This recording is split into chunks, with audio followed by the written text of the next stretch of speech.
ನೋಡಿ, ಅರಿಶಿಣದ ಎಲೆ. ಇದು ನಮ್ಮ ಮನೆಯಲ್ಲಿ ಮೊದಲು ತುಂಬ ಗಿಡ ಇದ್ದಿತ್ತು. ನಾವು ಇದನ್ನು ಅರಿಶಿಣವನ್ನು ತುಂಬ ಮಾಡಿದ್ದೆವು. ಆದರೆ ಅದು ಬೇಡ ಅಂತ ಕಿತ್ತು ಬಿಸಾಡಿದ್ದೇವೆ.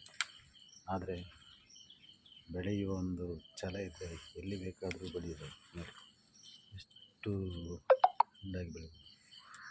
ಇದೀಗ ನಾಳೆ ಬರುವ ನಾಗರ ಪಂಚಮಿ ದಿವಸ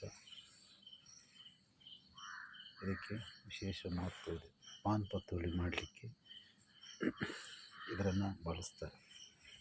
ಇದನ್ನು ನಾವು ಈಗ ಹಣ ಕೊಟ್ಟು ತರುವ ಅವಶ್ಯಕತೆ ಇತ್ತು. ಆದರೆ ಅದಾಗಿ ಬೆಳೆದುಕೊಂಡು ಈಗ ನಮಗೆ ಸಾಕಾಗುವಷ್ಟು ಎಲೆ ಬಂದಿದೆ.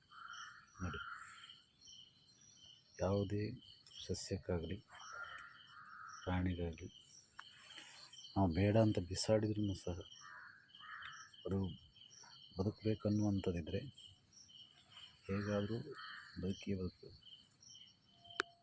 ನೋಡಿ, ಸಾಕು, ಇಷ್ಟು ಸಾಕು ನಮಗೆ. ಇಷ್ಟು ಎಲೆ ಇದ್ದರೆ ನಮ್ಮ ಮನೆಯ ಹಾಗೆ ಸಹ ಪಾನ್ ಪತೋಲಿ ಮಾಡಲಿಕ್ಕೆ ಸಾಕಾಗುವಷ್ಟು ಎಲೆ ಬಂದಿದೆ.